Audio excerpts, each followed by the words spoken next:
Ladies and gentlemen, distinguished guests and fellow explorers of the human soul, you have gathered here tonight in the comfort of your conscious minds, completely unaware that you are not the masters of your own houses. You sit there, believing you chose your seat, believing you chose your attire, believing you chose the very thoughts currently drifting through your awareness. What a comforting illusion. The truth, I am afraid, is far more unsettling. You are merely guests in the foyer of your own minds, while the true master of the house, a chaotic, pulsing, shadow-filled entity, rules from the basement.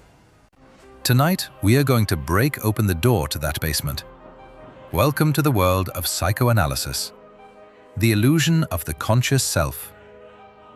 For centuries, humanity has suffered from profound blows to its collective ego. The first blow was cosmological, delivered when we learned that our Earth was not the center of the universe, but merely a speck of dust in an infinite void. The second blow was biological, when we were forced to accept that we were not divinely separate from the animal kingdom, but descendants of the very beasts we sought to dominate.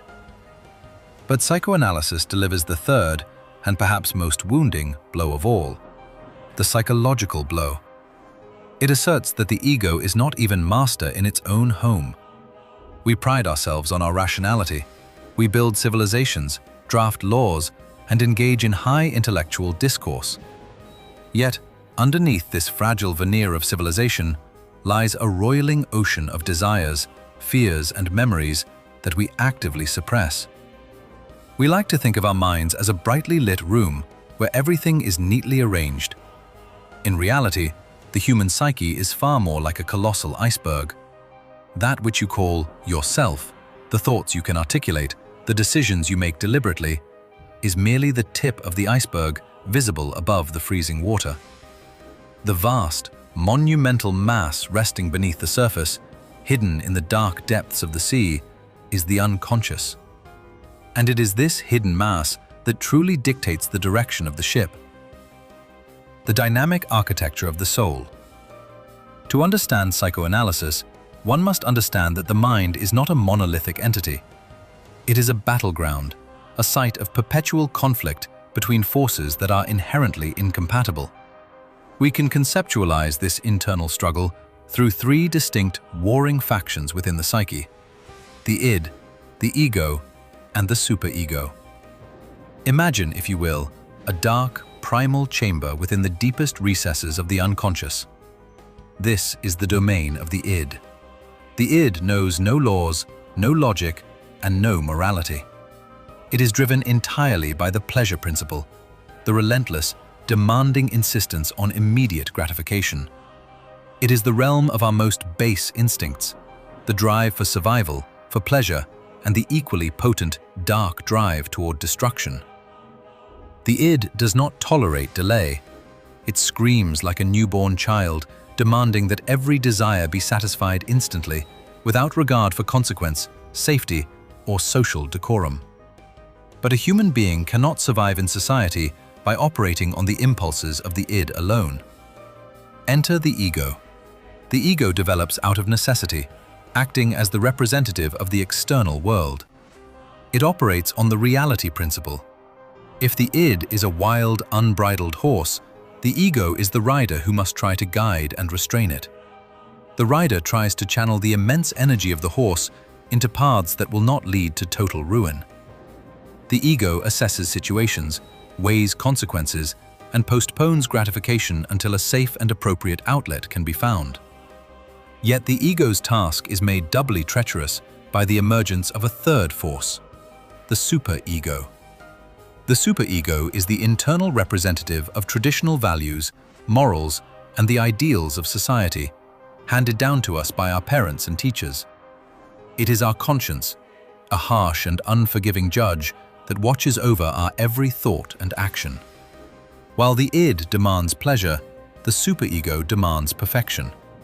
It punishes the ego with agonizing feelings of guilt and anxiety whenever we even contemplate violating its strict moral code. Consider the plight of the poor ego. It is caught in a vice, serving three harsh masters simultaneously: the fierce impulses of the id, the uncompromising realities of the external world, and the severe, moralistic judgments of the superego. Is it any wonder, then, that the human condition is so thoroughly defined by anxiety? The cryptic language of the unconscious.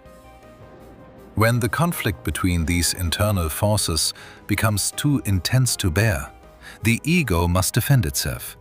It employs what I have termed defense mechanisms, psychological strategies used to protect ourselves from anxiety and keep unacceptable impulses from entering our conscious awareness. The most fundamental of these defenses is repression. Repression is the act of forcefully burying painful memories, forbidden desires, and traumatic experiences deep within the unconscious mind. We push them down, lock the door, and pretend they do not exist. But let me warn you, the unconscious is a terrible cemetery. The thoughts we bury there do not die. They are buried alive, and they are remarkably resilient. They wait in the dark, gathering strength, and they find ways to claw their way back to the surface in altered, distorted forms. How do these repressed elements show themselves? They manifest in our everyday lives, often when we least expect it. They appear in our errors, in those fascinating slips of the tongue that the world has come to call Freudian slips. When a politician accidentally speaks the truth instead of his rehearsed lie, or when you accidentally address your romantic partner by the name of an ex-lover, it is not a mere accident. It is the unconscious breaking through the censorship of the ego, seizing a moment of distraction to shout its true feelings. They appear in our jokes. Wit is often nothing more than a socially acceptable compromise, a method by which we can express aggressive or taboo desires without facing the wrath of the superego. And, most magnificently, they appear in our dreams. The interpretation of dreams is the royal road to a knowledge of the unconscious activities of the mind. When we sleep, the ego relaxes its guard. The internal censor grows drowsy, allowing the repressed contents of the unconscious to escape their prison. However, the censor does not fall completely asleep. To pass by the remaining guards, the dream must disguise itself. It wraps itself in symbols, metaphors, and bizarre narratives. What you remember of your dream upon waking is merely the manifest content, the superficial storyline. The true meaning of the dream, the latent content, lies hidden beneath these bizarre images. The dream of flying is rarely about the physics of flight. The dream of falling is rarely about gravity. They are the fulfillment of hidden wishes, coded messages from the deep that require the meticulous tools of psychoanalysis to untangle. The shadow of the past. Why are we so broken? Why is the human psyche such a fractured landscape? To find the answer, psychoanalysis forces us to look backward into the forgotten mist of our earliest years. The child is the father of the man. The neuroses, the anxieties, and the personality quirks that plague you as adults were not forged yesterday. They were hammered out in the crucible of your infancy and early childhood. We are all historical beings, shaped inexorably by our past experiences, particularly our relationships with our primary caregivers. During childhood, we pass through distinct stages of development, each centered around a different zone of bodily pleasure and psychological focus. If a child experiences severe trauma, neglect, or overindulgence during any of these stages, their psychological development can become arrested. They become fixated. An adult who is deprived or abruptly disrupted during infancy may develop an oral fixation, manifesting later in life as a dependency on smoking, drinking, or an insatiable need for verbal validation. Another, subjected to overly rigid control during early childhood training, may grow into an adult obsessed with order, cleanliness, and control, or conversely, become utterly chaotic and rebellious. We carry our childhoods with us like invisible chains. We reenact the dramas of our youth with our spouses, our employers, and our friends. We project the ghosts of our parents onto the people we love today, demanding that they fix wounds that they did not inflict. This is the phenomenon of transference, and it happens every day in every boardroom, bedroom, and coffeehouse across the globe.